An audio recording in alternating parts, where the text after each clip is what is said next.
All right. So with that, there are just a few of us, and I do want to be cognizant of everyone's time. So there are a couple things I can do because this week's content is new. We're not diving super deep into anything. It's really just to give you a sense that there are other ways to do what we've been doing. Class, right? So when you take philosophy of religion, pretty much every textbook out there, with the exception of some of the readings I've tried to bring in, is very Western oriented, meaning that the philosophers that we have been reading come primarily from the Abrahamic religions and really mostly Christianity, right? If we're being honest. So that is a very hegemonic perspective, right, for one to take. And it's unfortunately the prevalent perspective throughout the history of philosophy. But that's not to say that there haven't been other perspectives, right? It's just that they have not historically been acknowledged in what is called the canon, right? Which is the set of texts that, like, you know, every philosopher has to know, right? And so I do want to acknowledge that there are non-Western perspectives. So normally the primary way I would do that would be by introducing Eastern perspectives, which we've kind of done here and there. But I decided to do a different approach in this class. We're going to look at African philosophy of religion because we actually have a whole class dedicated to Eastern philosophy. So you can take that class if you'd like. And I have a resource online I'm going to share with you. But a lot of the general comparisons we're going to make about Eastern to Western, the Eastern sort of views apply to African philosophy of religion as well, right? So again, we're just looking at like really high up view here in terms of comparisons. Of course, in terms of specifics, there's going to be a lot of variety. Same thing with Thursday's content, feminist philosophy of religion, right? There's going to be a whole host of other philosophical questions we need to ask if we're looking at the potential implications of religious theology on gender equity, right? So there is, again, a whole class that we teach here at that I teach here at Green River, which is Women in World Religions. So if you're interested in, again, diving deeper into African philosophies, gender and its relationship to philosophy, we have entire classes dedicated to this. This week, we're just getting a picture of them, right? A sense of how these approaches might be a little bit different than what we've been all quarter. So again, it's not super deep, just giving you a sense that there are other ways to do philosophy of religion out there that, again, sort of invites you to continue to explore after we're done in this class, right? Continue to explore these questions on your own. There's so much to talk about. So we are going to start today with the African philosophy of religion. And it's important to, again, just first note the differences between the way religion is conceived of in other parts of the world than it is here in the West. And so again, because we're taking such a really high up view, I'm using extreme generalizations, right? Again, they do not apply to every specific religious tradition, but we will talk about specific religious traditions. So we're going to start broad and then get specific. So we're starting off with, there's a resource that I'm sharing here in the chat. I think it's also in, I hope I put it in the module. If I didn't, please let me know. But this is, again, just a general way of comparing views of philosophy and its relationship to religion, right? As we are used to seeing it in the West and how we've been sort of treating it in this class, versus the way it would be treated and viewed in Eastern parts of the world, including the African continent, right? And so the idea here is that they are different approaches. So the first difference, if you look at this sort of comparison chart I have, is that Western views, the way we've been doing things in this class, is called top-down theorizing, meaning we've started off sort of the way we have in our paper, right? We have defined a term, right? We have the sort of ideal of what a concept is, and then we work from that ideal concept to construct a theory we hope can be applied in the world, right? So that's called top-down theorizing. Eastern philosophical approaches, including African philosophical approaches, are what we call bottom-up, right? Meaning that we start with lived experience, right? And then we construct our theories to account for those experiences, right? So very different approaches, right? One starting from the concept and then sort of making things in the world fit into that concept. One starting with the way things are in the world and then creating theories to describe those things. So it makes sense that we get a lot more diversity from the bottom-up approaches, right? Because we have a lot more disparity and diversity and minutia of specific things and phenomena and activity and beliefs in the world than we do when we try to theorize, right? Because theory is about categorizing all those things, right? Putting them into buckets. So it tends to be, again, just a lot more homogenous or less diverse in that way. Right? And so it'll be interesting to see what that means in terms of, again, practicality. We saw this, if we go all the way back to the beginning of our class, right? We saw this when we looked at the nature of religion, right? We talked about Ninian Smart's 7 dimensions of religion versus just simply defining a religion, right? Ninian Smart created that set of criteria to directly address that top-down problematic definition approach, right? Because if you come up with just a simple definition for what makes a religion, you end up excluding what amount to non-Western religious traditions, right? Because they don't satisfy that, Platonic ideal of whatever that concept is. Okay, so we've seen already how that can play out. But it can also, again, play out in terms of theology, right? And so maybe a more recent example of this would be what we saw when we looked at religion and ethics, right? If you're connecting God and morality, do we want a system or a way of understanding God's relationship to morality that can actually allow us to be good in the world? Or are we going to set it up as such an ideal that we all end up falling short, right? And then again, this is if you like the show The Good Place, right?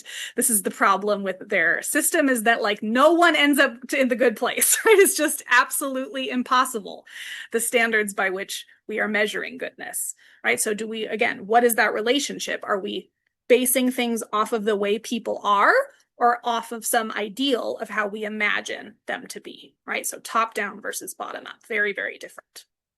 Okay, the next sort of general comparison we can make between Western and non-Western or Eastern, or in this specific case, again, what we're looking at, African philosophies and religions, is the difference or the view of the relationship between philosophy and religion. So in the West, right, because we like defining terms and categorizing things like that, it's easy for us to talk about philosophy and to talk about religion and then to talk about philosophy of religion, right? Like we're able to distinctly talk about these things.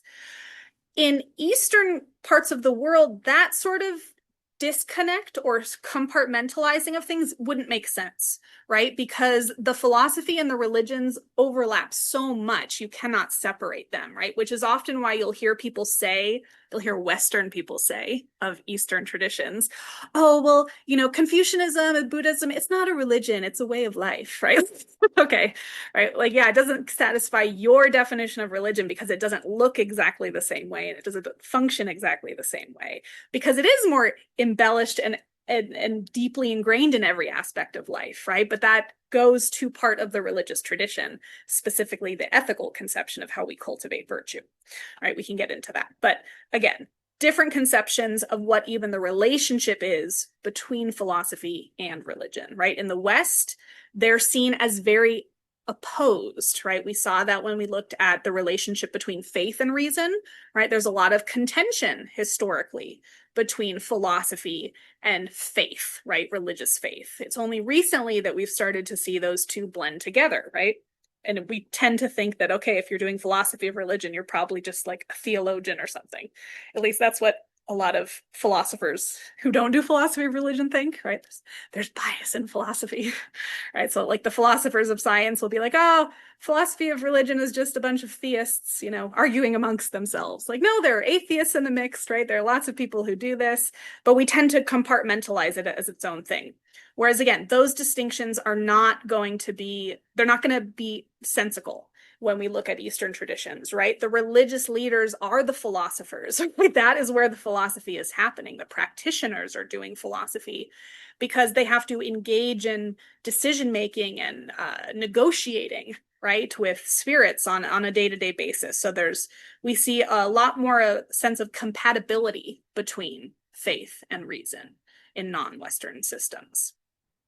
Okay, so now we're getting into comparisons that go into some of those specific areas of philosophy. So again, going back to the beginning of the quarter, remember we said there were 4 major areas of philosophy, right? Logic, metaphysics, epistemology, and axiology, right? So the next couple of areas are comparing those subcategories, specifically metaphysics and epistemology. So metaphysics, again, is the study of the nature of reality, right? So when we looked at conceptions of the divine this quarter, right, that was a type of metaphysics. When we look at theories of the soul or the afterlife, those are theories of metaphysics, right? What happens, what the universe is like, right? And how things behave within it, right? Lots of different conceptions of that. But again, you'll notice a difference primarily between the way metaphysics is conceived of in the Western part of the world and the way people conceive of the world in non-Western parts of the world. And we would classify these as dualistic versus monistic or non-dualistic. Okay, so basically you either see the world as everything is broken up into 2 opposing forces or opposites, that's dualism, right? Or you think the universe is made out of one cohesive entity. Okay, and in general, the kind of metaphysics we see from Western religious traditions, those that we classify historically as the Abrahamic traditions, right? These are dualistic metaphysical views.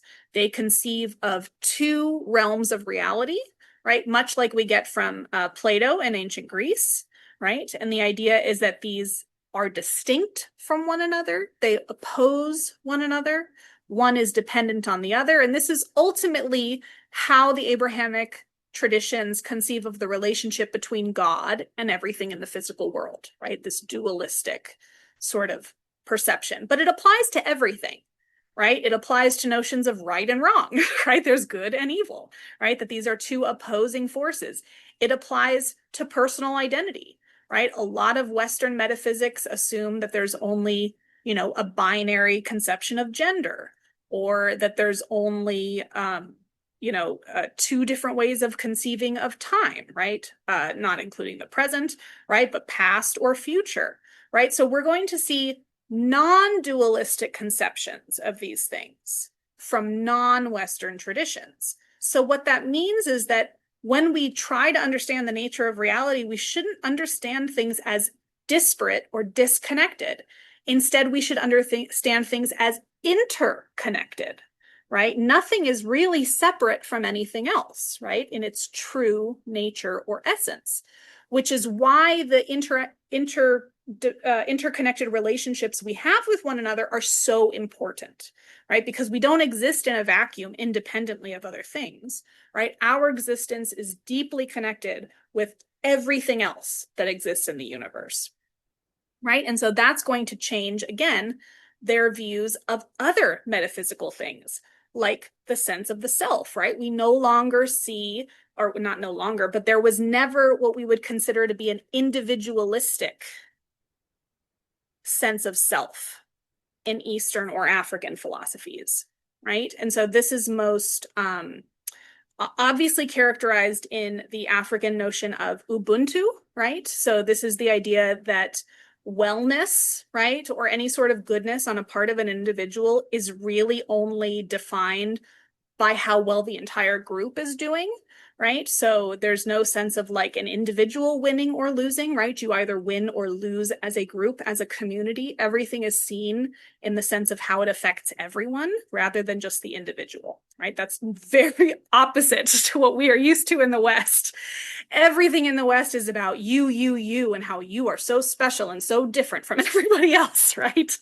Right? So very, very, very disparate in terms of individual metaphysics as well. But then again, in terms of even morality, right? It affects the idea that maybe notions of right and wrong are not so clearly defined, right? That they're much more convoluted, right? So again, this sort of monism or dualism really permeates much of the metaphysical pictures, depending on where we're looking in the world. Okay, questions about that, because there's a lot to be said about the metaphysics before we move on to epistemology. No questions about what I mean by monism versus dualism? Again, there's entire books and things dedicated to this, right? So lots and lots to be said. Just getting a cursory view. All right, so the last area we're comparing here is epistemology then, right? In which case, in the West, we see a very traditional view of epistemology in the sense that knowledge is considered possible, right? So it's just really about figuring out how to get that knowledge, whatever knowledge is possible. And because of the top-down nature, right? So because of the other characteristics that we've identified before, Western epistemology often ends up taking what is called an atomistic view of the knower. So much like we saw in dualism, right? When you conceive of knowing in the West, you think of the knower, which is you in this case, right? Or the person, whoever we're talking about, whether or not they know something. That person is considered distinct from the thing they are trying to know, right? So if we're talking about whether or not I have knowledge of God's existence, right? There is the thing that we're trying to know, right? Whether or not God exists, and then there's the knower, whoever we're talking about in this case. Okay, and so in the West, those are dualistic, right? They're considered separate. And so we're trying to figure out, right, how the knower comes to know the thing to be known. In the East, right, that sort of relationship, because of monism, doesn't exist. You cannot separate the knower from the thing being known. And if anything, this almost coincides better with Einstein's relativity theory, if you know anything about that, right? Which is the idea that as soon as you introduce an observer into a situation, you change the thing that is being observed, right? So there are lots of really fascinating experiments to point this out. The double slit experiment is the most famous one, right? Getting into quantum mechanics here, but I've been watching too much Big Bang Theory. Okay, right. But the idea here is that in the West, there is much more skepticism in the sense that you cannot have what we think of as objective knowledge because everything is relative to who is trying to know what in what situation, right? There is no sense of like, oh, there's an objective truth about this knower knowing that thing and we can measure it, right? Like by some objective standard. No, knowledge is much more relative in Eastern parts of the world, much more situational is what we would call it in epistemology. Situational knowers, interconnected, right, to their environment. And so that's going to change the conception of even what sort of knowledge is possible, right? So this ends up being a sort of skepticism, right? We can't know everything, right? Because our knowledge is only going to be relative to our lived experience or what we have access to at a certain given time, right? So some general comparisons we can make. Any questions about these before we dive into African philosophies of religion specifically? Okay, so definitely utilize that comparison chart, right? There's also a whole nother section on my Gig Philosophy page on African philosophies, right? So the PowerPoints that you have give us that sort of general introduction to the approach to philosophy of religion, which we sort of talked a little bit about at the beginning with our comparison chart, right?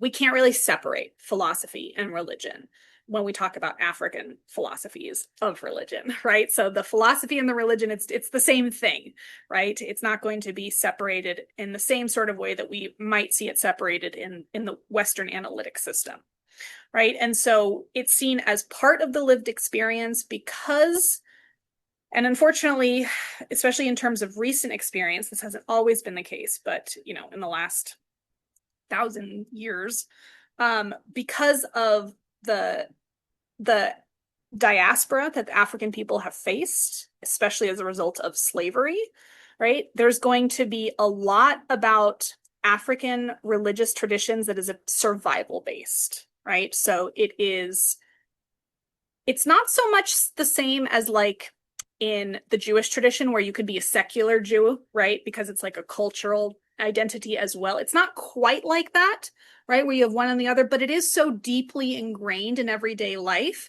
that you very much could maybe not believe, but still participate, right, in those activities. So just understand that there's a lot of variety, and the word that's going to best capture the vast diversity that we're going to see in African religious traditions is that they are called syncretistic. Okay, so what this means is that we are dealing with religious traditions that started off as what we would in academia just call indigenous traditions, right? So do you guys, we didn't cover this at the beginning of this class. Indigenous traditions are tied to a certain geographical area, right? So it's not like indigenous refers to a specific set of beliefs or anything. It just means that whatever that tradition is, its origins are tied to a specific place, right? So that place is going to be sacred. Typically, religious theology is going to be tied to the land as well, right? In terms of creation myths and this sort of thing. In terms of spirits, right? Typically, we're going to see animism, right? A lot in these traditions. But they're indigenous traditions which are syncretistic because they were only able to survive by mixing with dominant religious traditions of colonialist empiricism, which unfortunately most often means Catholicism. Okay, so syncretistic religious traditions are mixtures, right? Religious traditions that have mixed together over time.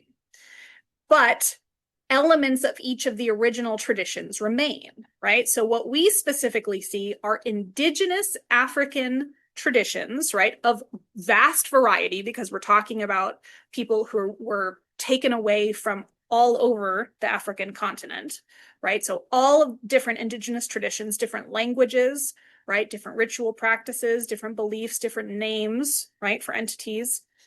All of those then trying to survive by staying hidden within the Catholic system, and specifically Catholicism. It's not that Catholicism was the only Abrahamic religion involved in the slave trade. Unfortunately, that's not true, right? All the Abrahamic religions have had a hand, right? But Catholicism was particularly appealing. Can anyone guess why? Catholicism, all the Abrahamic traditions, why would that be appealing to a people who are trying to secretly keep their own religion alive? Very good, right? So who are the idols that we have that are in Catholicism? What are the idols that we see? Saints, bingo. It's the saints. Yeah, good. So there are, I don't even know how many saints. Does anyone know? There's a lot, right? Yeah. I want to say at least 100. I'm betting there's at least 100 saints, probably hundreds. But what is amazing about the exact point you just made, which is that you are allowed to have altars to the saints and the idols within Catholicism, means that it's the perfect guise for traditions that have many spiritual entities, right? Because you can just pick a saint or an idol that most closely resembles or reflects the spirit or the ancestor or the animist force, right, that you're trying to talk to or develop a relationship with or negotiate with or get information from, right? There's lots of different reasons to engage in these activities, right? But for whatever the goal is, right, it's a lot easier to just call that thing by a different name, right?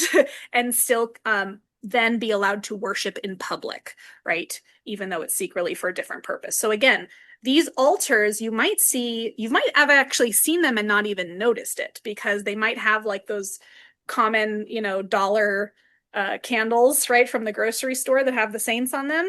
But then you might also see, again, elements of animal carcasses or food or alcohol or flowers or things placed on an altar, right? Things that might not necessarily be common to an actual Catholic altar, right? And it's because it's probably not a Catholic altar, right? It's probably an altar for one of these syncretistic traditions. And they go by lots of different names. Again, it will depend on where in the world we're talking about, right? So I think, which slide is it? I have some examples of the dominant ones. Boop, boop, boop. On a slide? No, you're on. So on African religions, on that PowerPoint, it's slide number 5, examples of specific syncretistic traditions. I can actually share my screen with you.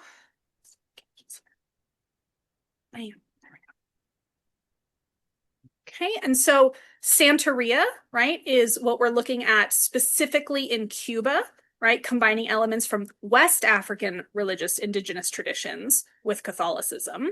When we see it from Haiti and West African traditions, that primarily has moved actually to South America, not just South America, but the southern part of the United States as well.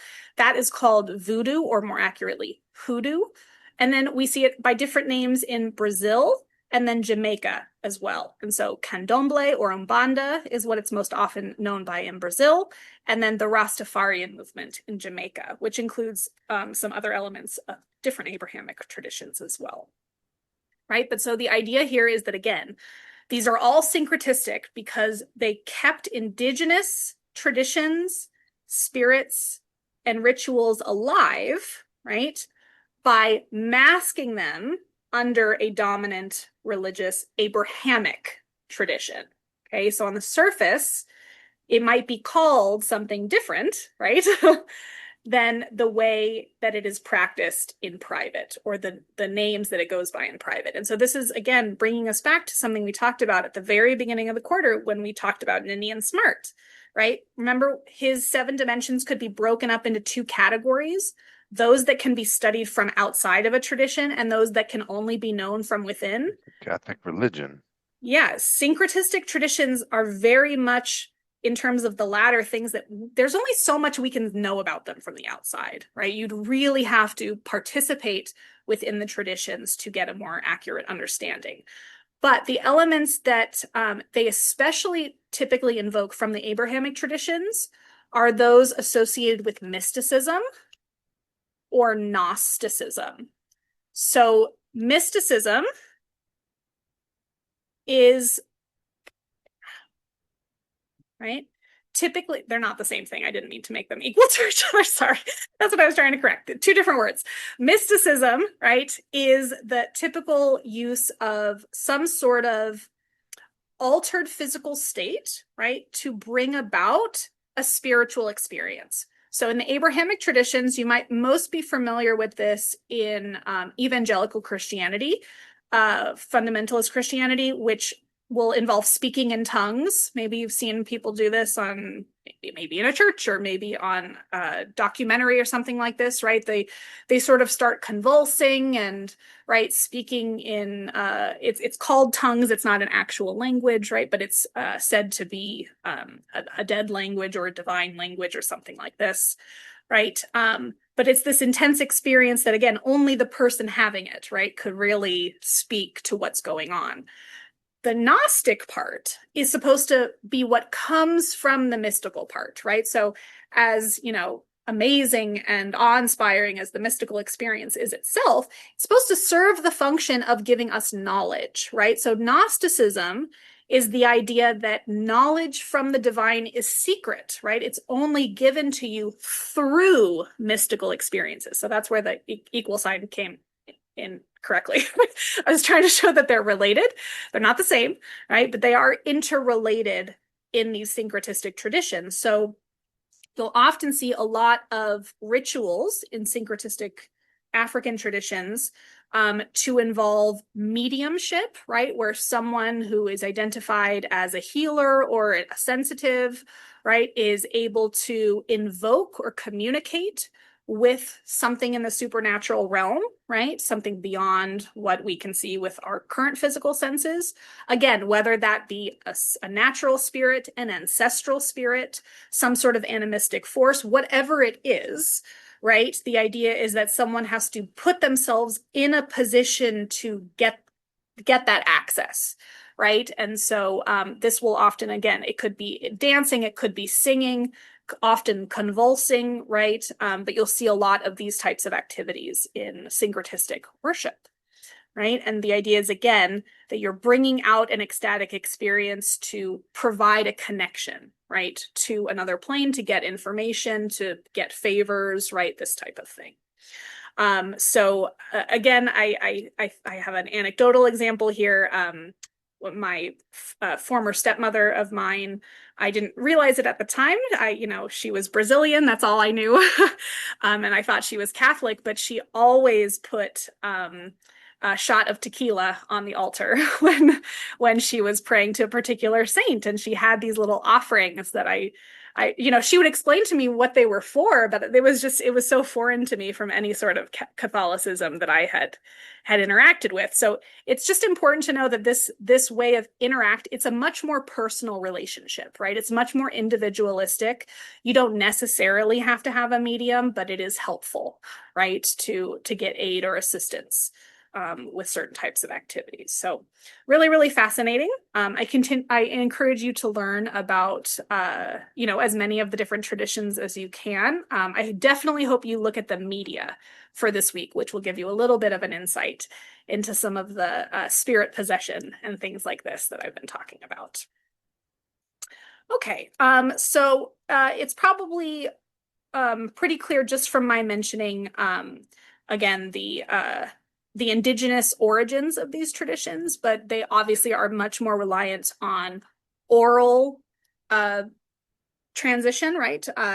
Passing it on, right, from one generation to another, not so much on sacred texts, right, that we might study or learn about if we were studying Western or other major religious traditions.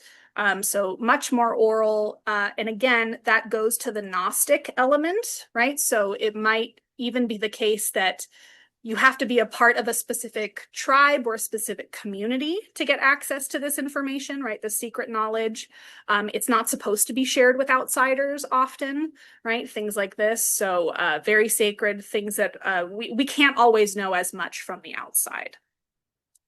All right, so there's some different views of the divine, right?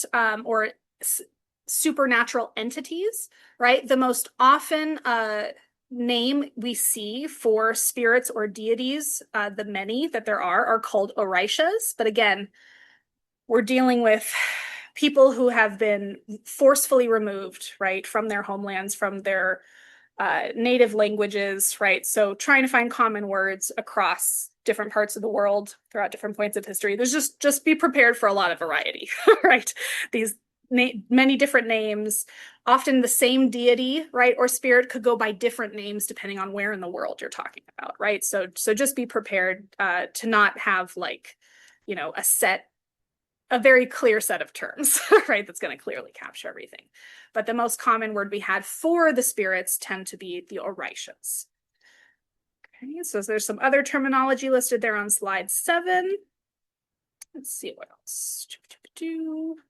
Mentioned the acting as intermediaries.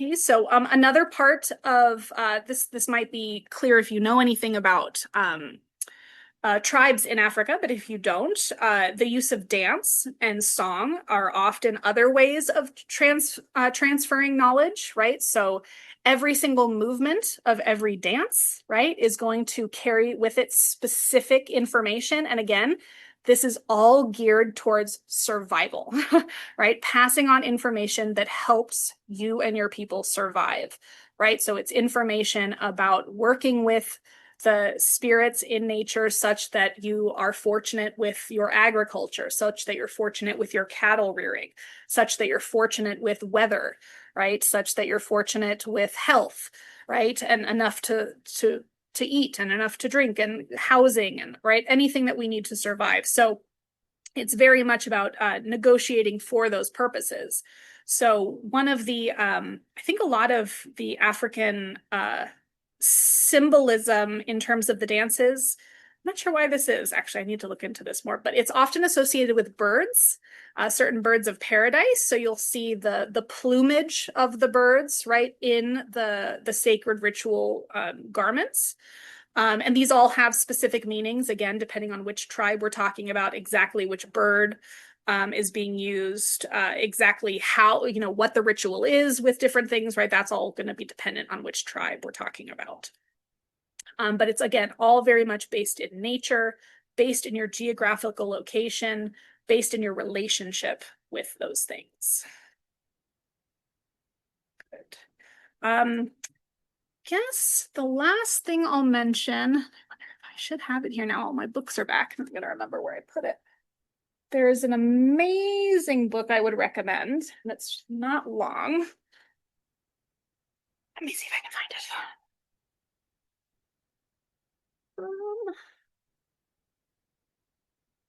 It is the story of a young man who was taken from Africa as a child. So he recounts all of his experiences from his youth.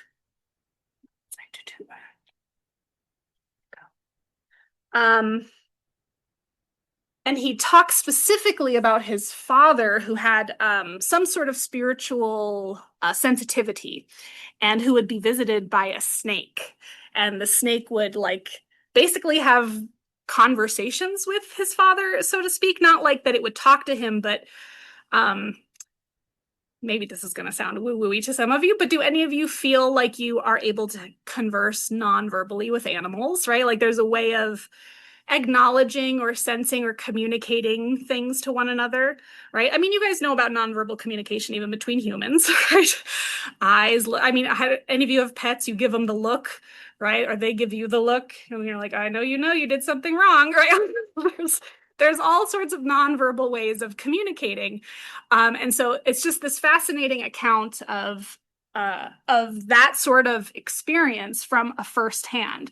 There's also some other readings I can give you guys digitally about the specific physical effects of healing, right?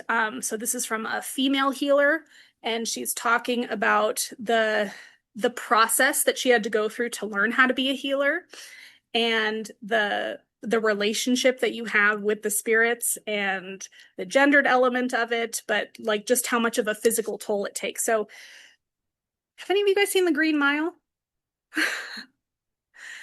Okay, yes, great. If you haven't, you absolutely should, or read the book, but at least see the movie. But that character, the protagonist who is on death row, the one that we are rooting for, right, in the film, is he is a sensitive, right, in this sort of way, and he directly sort of demonstrates a very common perspective, right, of healers, which is that it's not, just this sort of magic, like miracle thing that can be done. Like everything we do comes at a cost, right? It's always a negotiation, right? So sickness is not just healed, it's transferred, right? Evils do not just go away, right? They're redirected. So understanding the mechanisms and the way that the forces of nature actually work such that you can interact with them successfully, right? So it's not, interacting with the spirit world is not just about it's not just about praying, right? Praying for anything to happen, right? It's about engaging in pragmatic, strategic negotiation, right? To try to achieve the intended outcome, right? So it's considered much more practical again, right? And day to day in that way. All right, so there's a lot more information in the PowerPoints. Please do check them out. And yeah, I think with 3 minutes left, I'll just leave us there and see if we have any lingering questions. And then on Thursday, we will talk about feminist philosophy of religion, right? And we can talk about misconceptions of feminism. Hopefully we are educated enough to already be aware of those, but even in philosophy, there's a lot of bias still. Oh, in person, nothing's been in person for this class. Yeah, no, everything. Yes, all of a sudden, come find me on campus. That would be terrible. No, good question. Everything is on Canvas. And again, everything can be submitted through the last day of the quarter, which is Wednesday of next week. All right. Any other questions? Thanks so much, you guys. I hope to see you on Thursday. Stay cool.